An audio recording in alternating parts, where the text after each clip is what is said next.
టైంలో మీరన్నట్టు నిజమే. ఏదైనా ఈవెంట్ జరగనివ్వండి, జస్ట్ ఇన్‌స్టా ఇన్‌ఫ్లుయెన్సర్స్ కనిపించడం ఎక్కువైపోయారు. సో, అవునవును. What do you think as a professional dancer hmm. మీరు చిన్నప్పటి నుంచి కష్టపడి హ్మ్. అదే సోల్ అనుకోని నేర్చుకున్న మీరు, హ్మ్. ఏదో పిచ్చాపార్టీగా ఇన్‌ఫ్లుయెన్సర్స్ అవును. ఏదో ఎక్స్‌పోజ్ చేస్తూను సమ్‌ఎల్స్‌కి హ్మ్. హ్మ్. బయటకొచ్చిన వాళ్ళని తీసుకొచ్చి అట్లా హ్మ్. కూర్చోబెట్టి డాన్స్ ఏయిస్తుంటే మీకెట్లా అనిపిస్తది? ఆ ఫీల్ ఎలా ఉంటది మీకు? ఐ థింక్ మనం ఇది ఈ యాంగిల్‌లో తీసుకోకపోయినా గూడా లైక్ నేను గూడా మేబీ నీ జర్నీ గూడా అంతే గదమ్మా అని ఎవరైనా మనల్ని క్వెషన్ చేయొచ్చు. హ్మ్. అది చెప్పలేం. హ్మ్. ఐ కెన్ ఆల్సో టేక్ నాకు గూడా ఒక కాంట్రోవర్సీ రైజ్ అవ్వచ్చేమో మేబీ. మరి చదువుకోవాల్సిన ఏజ్‌లో నువ్వేంటమ్మా మీ అమ్మ నాన్న కష్టపడతారు కదా నీకెందుకు ఈ ఓవర్ యాక్షన్ అని అనొచ్చు. హ్మ్. చెప్పలేం. హ్మ్. అయితే ఆర్ట్‌లో ఉన్న స్ట్రెంత్ తగ్గిపోవచ్చు మేబీ. ఇప్పుడు ఎవరైతే కిడ్స్ వస్తున్నారో చిన్న చిన్న పిల్లలు ఐ హావ్ సీన్. సో స్కూలింగ్‌లో 5థ్, 6థ్ చదువుతున్న పిల్లలు కూడా they have their Instagram accounts right. And they have పేరెంట్సే పిల్లలకి న్యూలీ బోర్న్ బేబీస్‌కి వాళ్ళ మెమరీస్ అందులో ఉండాలని అకౌంట్స్ క్రియేట్ చేసి ఇస్తున్నారు.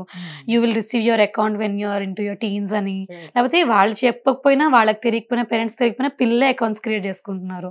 సో అలా ఉంది. వాళ్ళు చేస్తున్నారు. మనం చూస్తున్నాము. చూసేవాళ్ళు ఉన్నంత కాలం చేసేవాళ్ళు చేస్తూనే ఉంటారు. కానీ when we compare artist or as professional artist equal to an not influencer. So లాక్‌డౌన్‌లో చాలా చూసాం దీని గురించి. నేను అది చదివాను. నాకు నేను కూడా 100 సార్లు చెప్పుకునే డేస్ ఉన్నాయి.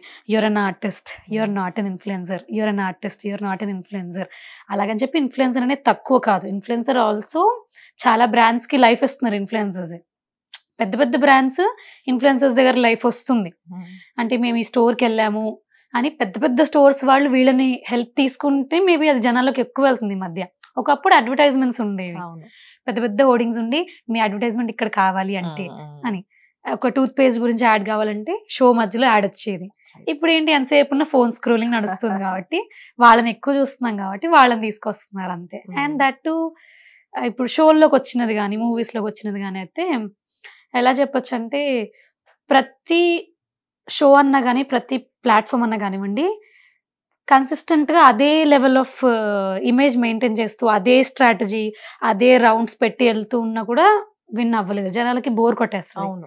సో వాళ్ళకు కూడా బయట కమాండ్ ఉన్న జనాలు ఎవరు తెలుసుకొని ఆ ఇన్‌ఫ్లుయెన్సర్స్ కమాండ్ ఏంటో తెలుసుకొని వాళ్ళని యాంకర్స్‌గా పిలవగలగడం, వాళ్ళని పర్ఫార్మర్స్‌గా లేదా వాళ్ళని ఎంటర్‌టైనర్స్‌గా పిలవగలగడం. ఓకే ఇంతమంది మనకు సర్కిల్ దొరికింది కదా ఇన్‌ఫ్లుయెన్సర్స్. వీళ్ళని బట్టి ఒక 1 ఇయర్ ఎపిసోడ్ ప్లాన్ చేస్తే మనకు కూడా ఇది కూడా ఒక స్ట్రాంగ్ కమాండ్ అవుతుంది అని ఆలోచించుకొని ఉండొచ్చు. This has nothing to do with dancers journey అని అనిపిస్తుంది అంతే నాకు. అంటారా? So we This have is an- lots of dancers like you Shweta garu. Dhee show నుంచి వెళ్ళిపోయిన కంటెస్టెంట్స్ చాలా మంది ఉన్నారు. సో వాళ్ళని పక్కన పెట్టేసి వీళ్ళని తీసుకొచ్చినప్పుడు మీకు బాధ అనిపించదా? ఇంత ఉంటుంది. కష్టపడి బయటకు వచ్చాం కదా అని. ఇప్పుడు ఏమైందంటే ఐ డోంట్ నో నా పర్సనల్ లోపల నేను ఏమనుకుంటానంటే సరే ఓకే ఆ షో ఎండ్ అయిపోయింది. Let's try some other ways like we used to do previously. Shows చేసి మన మాస్టర్ని మెప్పించుకుని ఆ ఈవెంట్ మేనేజర్ని మెప్పించుకుని కష్టపడి పని చేసుకుని లేకపోతే ఇక్కడ ఒక డైరెక్టర్ని మెప్పించుకుని అడిగి అన్నా మేము చేస్తాం కొరియోగ్రఫీ మాకు ఇవ్వండి అని అడిగి చేసుకోవాలి డాన్సర్స్. మేబీ అంతే. So you didn't fought like this అంటే మీకు ఒక సెపరేట్ యూనియన్ ఉంటుంది కదా డాన్సర్స్ సెపరేట్ యూనియన్ ఉంటుంది. మూవీ డాన్సర్స్ మమ్మల్ని ఎందుకు అప్రోచ్ అవ్వరు అనే ఒక ఫీలింగ్ తోటి ఎప్పుడు అప్రోచ్ అవ్వలేదా? ఉంటుంది. అదేంటంటే ఇది మిక్స్డ్ ప్రపంచం అండి. వాళ్ళు అడిగినట్టే అనిపిస్తారు, మనకు వచ్చినట్టే అనిపిస్తుంది. మేబీ మనం చెప్పలేం. నా జర్నీ నేను చాలా ట్రై చేశాను. కొరియోగ్రాఫర్ గా నేను స్టేజ్ ఎక్కాలని నేను చాలా ప్రయత్నించాను. సరే కంటెస్టెంట్ గా ఫైనలిస్ట్ అయ్యి కూడా మళ్ళీ కొరియోగ్రాఫర్ గా కనిపించి కూడా ఇప్పుడు జబర్దస్త్ వీటిలో కొరియోగ్రాఫర్ చేస్తున్నారు. ప్రపంచం మొత్తానికి నేను గొప్ప కొరియోగ్రాఫర్ అవ్వకపోవచ్చు, బట్ నా ప్రపంచంలో వాళ్ళందరికీ నేను చాలా ముందుకెళ్ళినట్టు.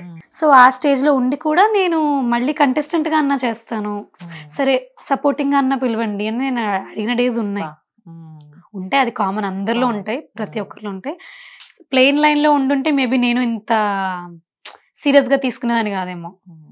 సో అలా నేను ఒక స్టూడెంట్గా ఉన్నప్పుడు నా లైఫ్ ప్లెయిన్గా ఉంటుంటే నేను ఇంత కొరియోగ్రాఫర్ అవ్వేదాన్ని కాదు. నేను కూడా మేబీ ఏదో ఐటీ ఎంప్లాయో ఏదో క్యాజువల్లీ కంపెనీకి వెళ్ళిపోయి ఎవ్రీడే డే అండ్ నైట్ చేసేదాన్ని నేను. But I had hardships, that's why my journey turn towards ఎట్లయినా మేము తీసుకోగలం అంటారు. అంతే అంతే. నేను నా లైఫ్ నుంచి నేర్చుకున్నది అయితే ఇదే. హార్డ్షిప్స్ లేవని కాదు, దాన్ని మనం ఎదుర్కోలేమని ఉండదు. ఒక లాక్ తయారైంది అంటే దానికి ఖచ్చితంగా కీ కూడా తయారు చేస్తాడు దేవుడు. If he doesn't have a solution he would never have created situation or problem అని అనుకుంటా. రైట్. ఉన్నాయి. అది కొరియోగ్రాఫర్ అనే కాదండి, ఏ షోకైనా మన తెలుగు నుంచి వాళ్ళు తీసుకోవడం తక్కువ, ఆర్టిస్టులు కానివ్వండి, కొరియోగ్రాఫర్స్ కావండి. ఎందుకంటే నార్త్ సైడ్ నుంచా లేదా అటు బెంగళూరు నుంచో ఎక్కువ ఆర్టిస్టులు రావడం, కొరియోగ్రాఫర్స్ రావడం ఇవి జరుగుతూ ఉంటాయి. సో ఈ పర్టికులర్ టైంలో ఎందుకు తెలుగు వాళ్ళని తక్కువ చేస్తున్నామనే ఒక ఫీలింగ్ ఉండదా మీకు? I personally also fought with this. నా సీజన్ అప్పుడు నేను కూడా చాలా ఎక్కువ ఫీల్ అయ్యాను దీన్ని. నా సెలెక్షన్ కూడా నన్ను సెలెక్ట్ చేసుకోలేదు అప్పుడు ఫస్ట్ లో. సో మా తెలుగు డాన్సర్స్ చాలా గొడవకు వచ్చారు, డిస్కషన్లు అయినాయి, వాళ్ళు విన్నారు కూడా, జరిగింది, బ్యాలెన్స్ అయ్యింది కూడా తర్వాత. అంటే ఎందుకు తీసుకోరు, ఇక్కడ టాలెంట్ ఇంతే ఉందంటే దీన్నే ఎంకరేజ్ చేయండి, వీళ్ళకే ప్లాట్ఫామ్ ఇవ్వండి, వీళ్ళు వర్క్ నేర్చుకుంటారు కదా అన్నట్టుగా అలా కొన్ని డిస్కషన్స్ జరిగినాయి.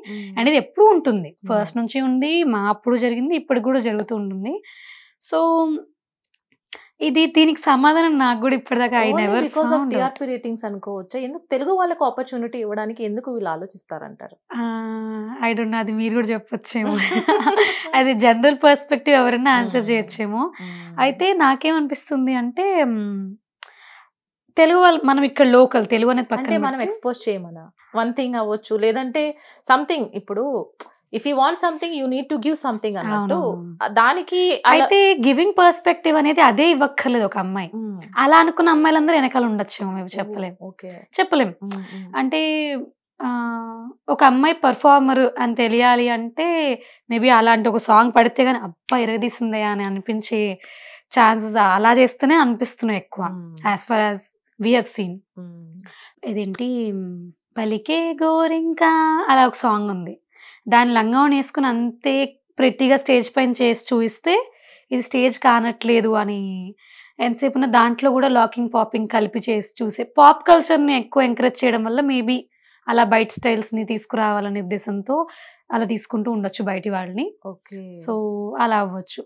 అండ్ తెలుగు వాళ్ళకి ఏమవుతుందంటే మన ఫ్యామిలీస్ మన షోలు చూస్తాయి, ఆ భయంలో మేబీ మన వాళ్ళు చాలా మంది ఆగొచ్చేమో, అది మనం చెప్పలేము.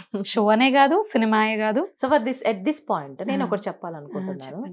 సో ముఖ్యంగా ఢీ షోలు అంటే హైపర్ ఆది గారి డైలాగ్స్ తీసుకోవాలి.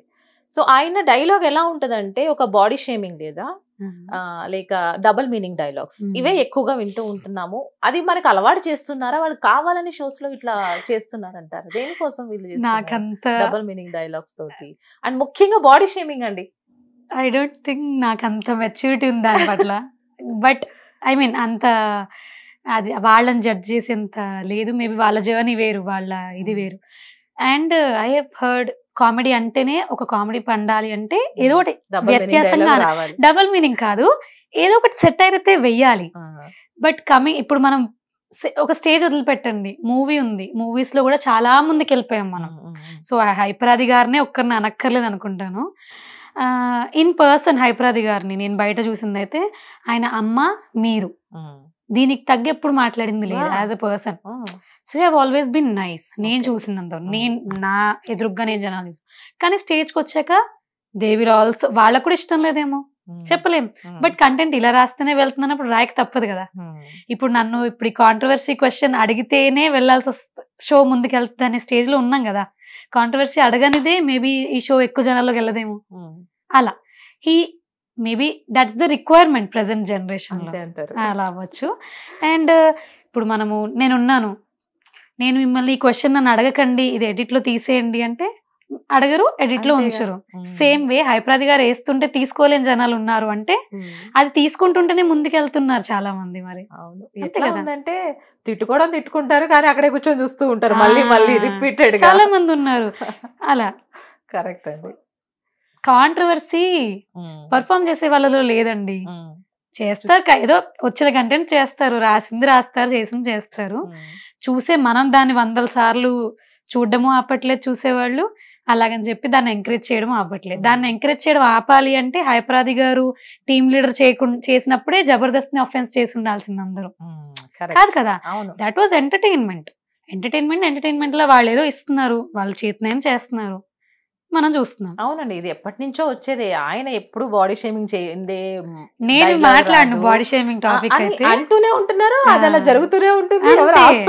అప్పుడు ఎక్కడుంది తప్పు? వాళ్ళని పాయింట్అవుట్ చేసే అర్హత మనకి ఎందుకు ఉంది? మనం చూస్తున్నాం కదా.